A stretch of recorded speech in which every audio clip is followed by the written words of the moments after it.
Welcome back to Real Estate Talk with Willie Lambright, the most informative real estate talk show in the country. We do have Chris Ohlig in here. He's a realtor and broker of real estate? Is that right, Sean? Oh, wait, the show. That's a great introduction. Thank you for that. What's the show about again? How do I get a button in here to shut your mic off? I already said it was real estate talk, didn't I? Wow. Welcome back to the show. We want to thank Paul Schlossberg for coming in with Water Rescue Services. I've enjoyed getting to know him and understanding the fracking industry and what he's bringing to that industry. And I enjoy talking about that because it's one of the growing, booming industries that supports our economy. And I think one of the reasons why real estate has done so well for the economic development of North Texas. In studio with me right now is Chris Ohlig of Ohlig Group Realty. You can find them online by going to the Ohlig, and Ohlig is spelled O-H-L-I-G, the ohliggroup.com. You can also call direct at 972-800-7844. Chris, welcome to the studio. Good morning. Good morning. You know, real estate is for sure something that comes up. You know, you start talking about real estate and the experts come out of the woodwork. So I'm excited to have you in studio. I think there's a lot of misinformation. There's a lot of misconceptions about real estate.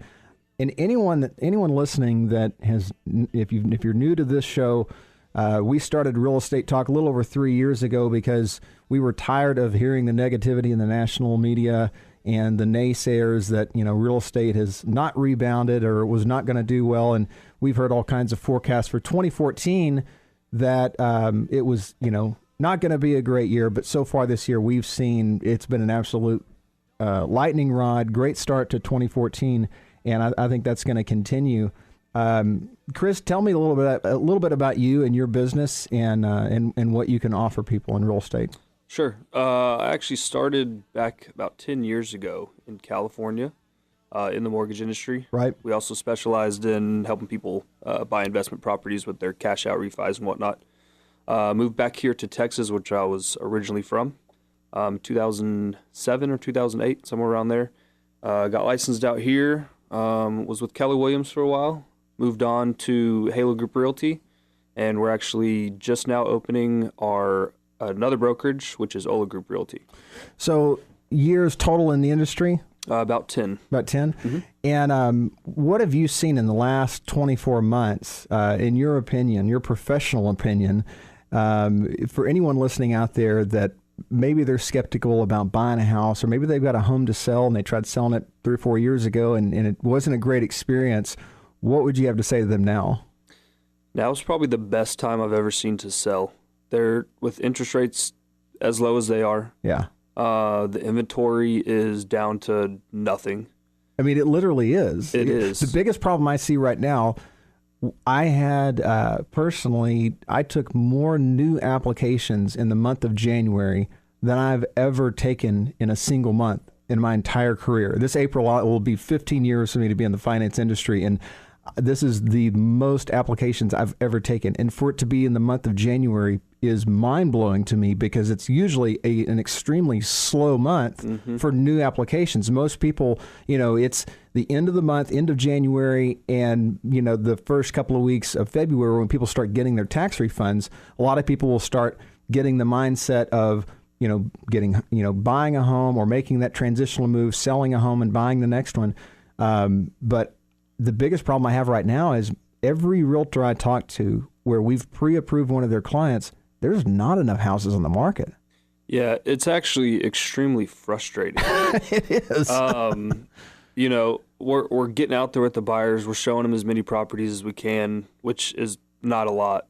And the day a house comes on the market, you know, there's a line of people That's right. ready to see it. And you're competing with a lot of cash buyers. There's a lot of investors out there right now, hedge funds, you know, they're sending their people out here. Well, we saw that trend with hedge funds and the real estate investment trusts. For the first time in the history of real estate investment trusts, a couple of years ago, you saw them start dipping into residential homes in the portfolio of a real estate investment trust.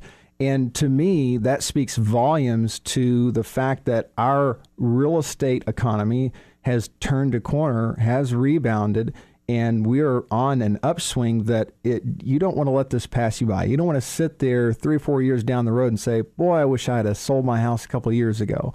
And right now I think is the sweet spot because home prices have rebounded, and we've seen a lot less issues on the lending side with appraisal issues and homes not holding value. There for a while, from 2008 through part of 2012, 50% of the loans you would see some type of issue with the home not meeting the value of what we needed on the contract, and there was an issue. So it's exciting to me to see fewer appraisal issues, but for sure you're seeing the market shift. It was such a strong buyer's market for so long, and to see that shift is a good thing for our economy. But for the homeowners that are listening out there, you need to get your house on the market. If you're thinking of selling, now is the time. We need inventory, but not having the right agent can make a world of difference. Yeah. So many homes are actually selling before they actually come on the market to the public. And if you're a buyer out there and you're just trying to find a home online, whether it's, Zillow, Trulia, looking at some of those third-party websites, you're seeing the homes probably after they've already sold. A lot of the inventory is just being held between real estate companies, real estate agents. We're going to each other and we're asking, hey, we have a buyer in this city, in this price point. Do you have anything that you know of coming on the market in the next few weeks? And we're getting contracts on properties prior to the public seeing them. So if you're not working with an agent, I'd highly recommend contacting one. It's a free service. Another key thing is to get pre-qualified.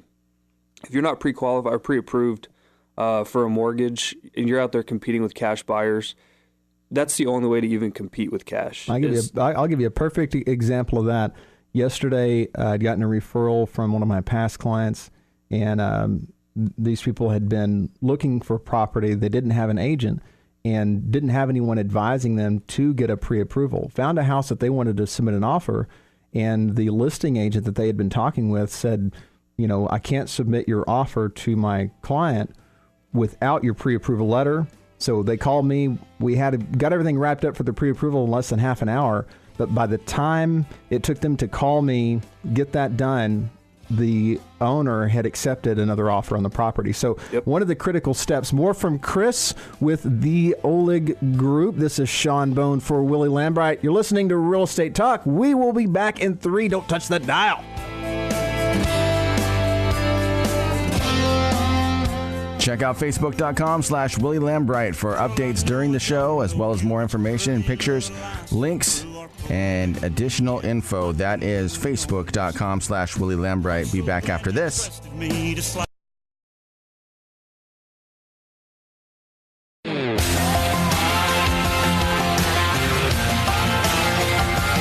And welcome back to Real Estate Talk with Willie Lambright. Willie Lambright is not with us this morning. However, Sean Bone of Supreme Lending is competently filling in his shoes with cement. Here is Sean. Oh, wait.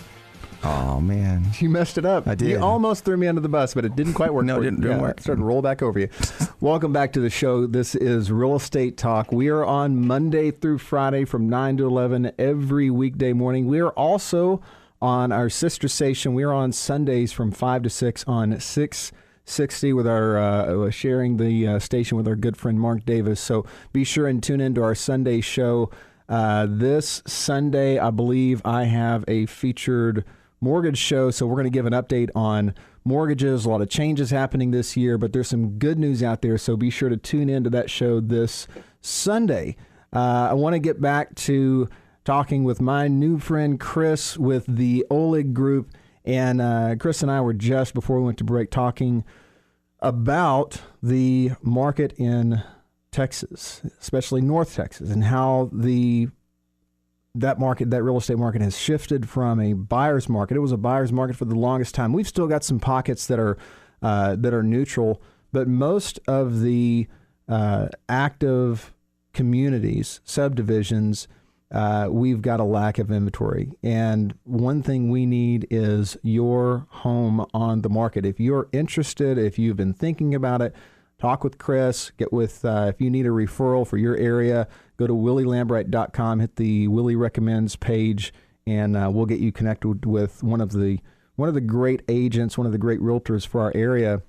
But Chris, you and I, before we came back to the show, were discussing a little bit about pricing a home and how important it is to hit that mark, because if you look at the information given by the National Association of Realtors, they tell us that if you overprice a home, statistically speaking, you're going to sell for less than if it's priced appropriately. So if you start, even if you say, well, we'll just drop the price if we don't get enough activity, but the sweet spot, and you know this, and you correct me if I'm wrong, it's the first 30 days. I mean, really, in our market, it's the first 2 weeks. Yeah. It really is. That's where you get the most for your house. And if you sell a home in 2 weeks, it doesn't mean that you underpriced it. It means you have a good agent and someone that's helping you market the home. Yeah. One thing we're seeing right now with home prices, when people are listing them, they're listing them below value. And what it's doing is it's creating a buyer frenzy on them. Well, one of the things, and that makes total sense. If you've ever sold anything on eBay, yep. when you're about to post something and start a listing on eBay, it gives you tips on how to get the most. It's okay, your item's selling for an average of, if you start your price here low, you're more likely to get more for the money. And I think that makes sense whenever you see, and I've heard more realtors doing that now than I've ever seen, where they'll price it just below market because it creates an absolute feeding frenzy on that house. Yeah, it's, again, like I said earlier, it's becoming frustrating because these buyers are out there, they're finding these homes that seem almost too good to be true with a price. Right. It creates that frenzy. They end up competing. We're writing multiple offers. I see it. Submitting an offer. I see it almost every day. Almost every day. And 9 times out of 10, right now, they're going to the cash investors, and they're going for above appraised value, but the investors are able to buy it because they don't have to deal with the appraisal issue. Well, if I'm a homeowner, and we may need to delete this out of the show, but if I'm a homeowner and I see an offer come in, maybe it's a couple thousand less than another offer, but it's a cash offer, and I don't have to deal with some dang mortgage company missing a closing date. Unfortunately, that happens a lot with some mortgage companies. Fortunately, we've got a great team at Supreme Lending, so it's very, very rare that we miss a closing date. But if I'm a homeowner and I don't have to mess with it, and it's like, you can go to closing once you got title work and whatever else you need. Do a home inspection, you can go to closing within a week in most cases, as long as you're not waiting on another property to close. Maybe they've got another house that they're selling and you're waiting on that closing to fund the purchase. But if you got a cash buyer, that's a great opportunity for the homeowners. Yeah, the second best thing I think to cash is local lenders. The fact that you can call them, on their cell phone and get them. I've got mine sitting right next to me. Yeah, and get them to write a pre-approval letter or make any changes to the price to be able to run new numbers for you. That holds a lot of weight over, some of the large lenders that you're calling a call center and it takes you an hour to get through to somebody. Well, Chris, you bring up an interesting point, because I think the misconception is that if I go with a big bank, they've got the best systems and processes to streamline and close quick, when it couldn't be further from the truth. Mm-hmm. It's like the level of service that you get from most of the huge mortgage companies that you see on every street corner is that it's like going to the DMV to get your driver's license. Once maybe the loan officer you're dealing with is great, but the amount of time he spends working on the file is minimal, because once he's done getting a couple of pay stubs and whatever, it goes to processing literally in another state, and then goes to an underwriter in another state. There's no team atmosphere, nor do they have anything invested in the transaction like the relationship with the realtor, and the fact that I don't, and most of the local lenders don't have a salary. So I put food on the table for my family when I'm closing loans. Right. So my true client is my realtors and builders and the people that are referring business to me, because if I don't do a good job, they're going to fire me. Whether or not they openly say it or not, I'm going to get fired if I don't do a good job. So I've got a lot invested in the transaction. Number one, I'm going to take care of my clients and getting their loan closed on time. But 2, I'm going to make sure I do a good job and make the realtors look good for referring me. And missing a closing date is not an option in my opinion. Not there's in this day and age. Sometimes there's things that are completely out of everyone's control, and there's no other option to do that. But if it's in our control, that's not we're shooting for the closing date. It's here's our closing date. That's the target, and we're hitting it. There's no other option. So, Chris, I want to thank you for joining us. Yeah, and for all of you listening in your cars, at work, online, if you're on your mobile phone, thank you for making us part of your day. Stick around. We've got a whole nother hour coming at you. This is Sean Bone for Willie Lambright. See you in just a moment. Don't touch that dial.